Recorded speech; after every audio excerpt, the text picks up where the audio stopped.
হাদি ভাইয়ের গানের কথা কি বলবো, এটা হাদি ভাই কেমন গান হয়েছে এটা বলার ধৃষ্টতা আমার নেই। হাদি ভাই মানে যে মানুষ এইরকম গান গাইতে পারেন, কেউ কোনো দিন আমার এতো কথা দিল না।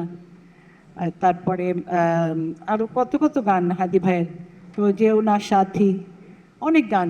যে মানুষ এরকম এরকম ধরনের গান গাইতে পারে, এত আবেগ দিয়ে, ভিতরে এত প্রেম, এত ভালোবাসা দিয়ে গান করেন, তো সে মানুষটা তো অবশ্যই একজন ভালো মনের মানুষ।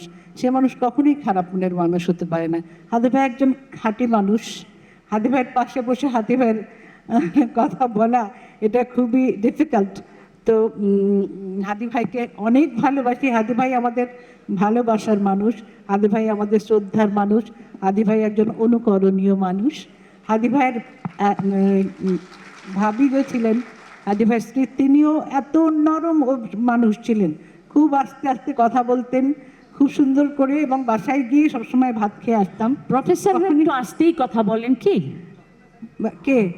প্রফেসররা কি এরকম একটু আস্তে আস্তেই কথা বলেন এবং তার স্ত্রীও আস্তেই কথা খুবই বলেন আস্তে এবং খুবই সুমধুর আওয়াজ। যেমন হাদি ভাইয়ের মেয়েরাও, তিনটা মেয়ে, তিনজন মানে অসম্ভব স্টোরিয়াস, ওরা যার যার ক্ষেত্রে সপ্রতিভ হয়ে আছে। তো হাদি ভাই একজন সফল মানুষ, সেই জন্য বললাম। আর গানের কথা আমি তো বলবোই না, সবাই জানেন অসম্ভব ভালো একজন মানুষ হাদি ভাই। আপনি আরও দীর্ঘদিন থাকবেন আমাদের মাঝে, আমরা এটাই চাই।